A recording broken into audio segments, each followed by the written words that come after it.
Long ago, in the lush and beautiful kingdom of Nri, there lived a wise and noble king named Eze Jidenna.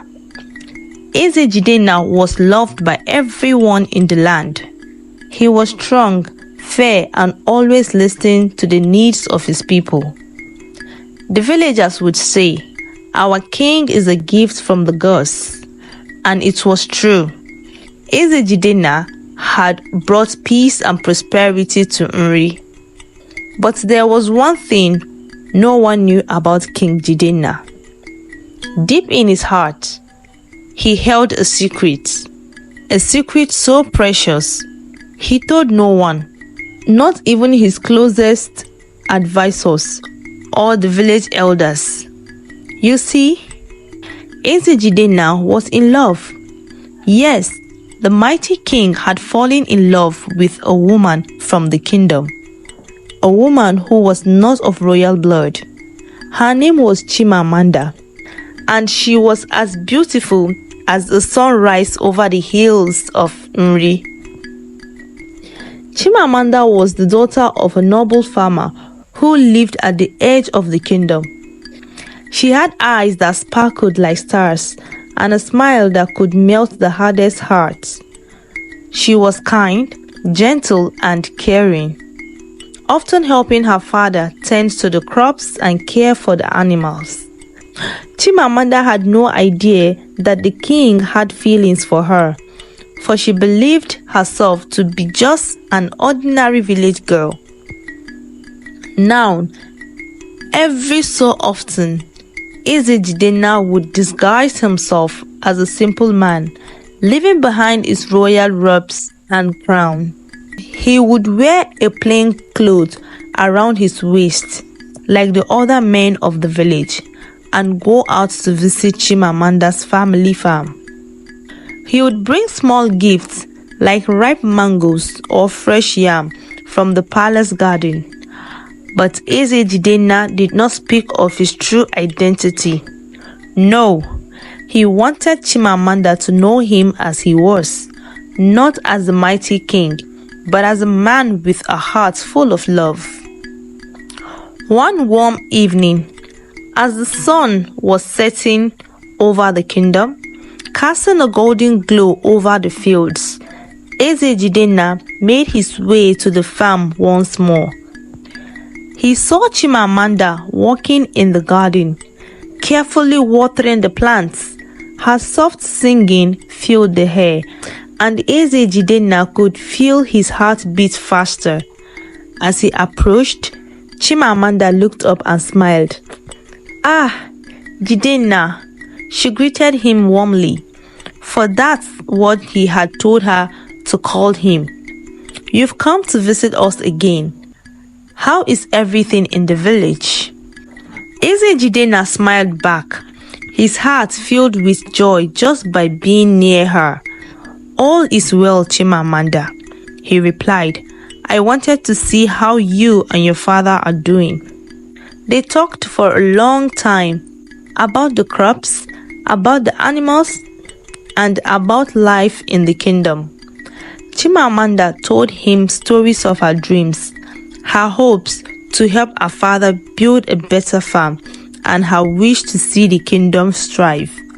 The king listened, feeling even more enchanted by her kindness and wisdom. But as they spoke, Eze Jidenna knew he could not keep his secret forever. How could he tell her? How could he share that he was not just Jidenna, the humble man who visited her often, but Eze Jidenna, the king of Nri?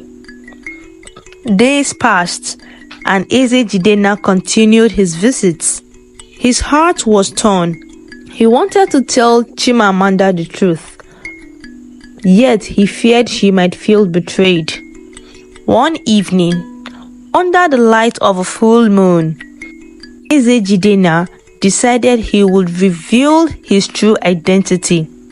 He would show her who he really was and hope that she could understand his feelings. As they stood together in the soft moonlight, Eze Jidenna looked into Chimamanda's eyes, and took a deep breath. "Chimamanda," he began, his voice gentle but steady.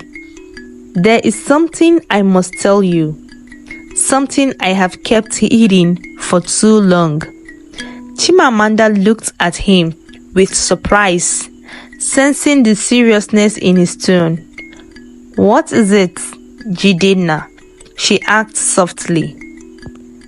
Eze Jidenna took a deep breath and continued. "Chimamanda, I am not just a simple man from the village.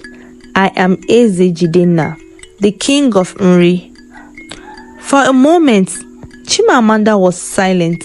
She looked at him, her eyes wide with surprise.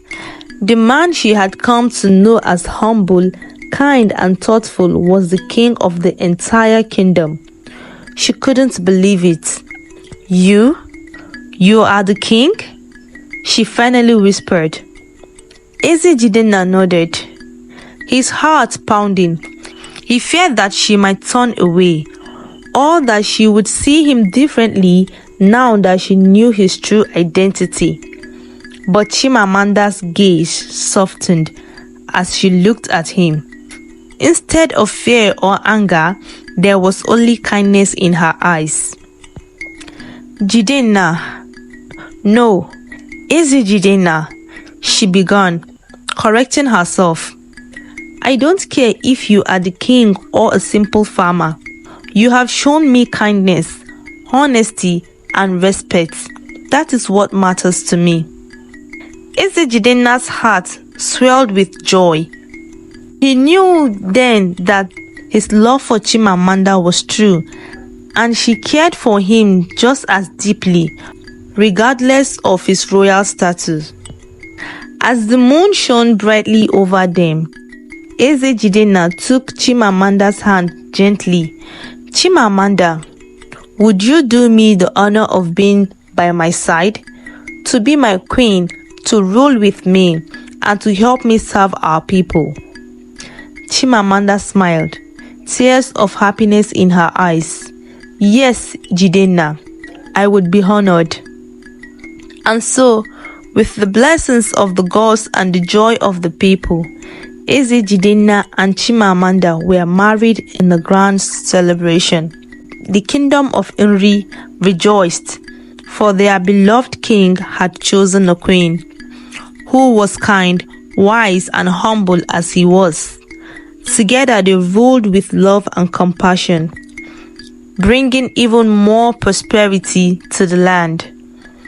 In the years that followed, Eze Jidenna and Queen Chimamanda became a legend. They were remembered not just for their wisdom and kindness, but for the love that had blossomed between the king and the humble village girl. The people of Nri told their story to their children and their children's children, a tale of hidden romance and royal wisdom that would never be forgotten.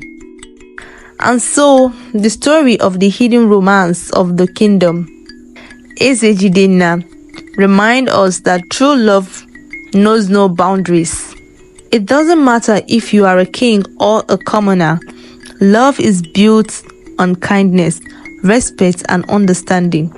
If you enjoyed this story, please like, subscribe, and share with others who love African folk tales. Join us next time for more enchanting tales from Africa's rich storytelling tradition. Thank you for watching. Bye-bye.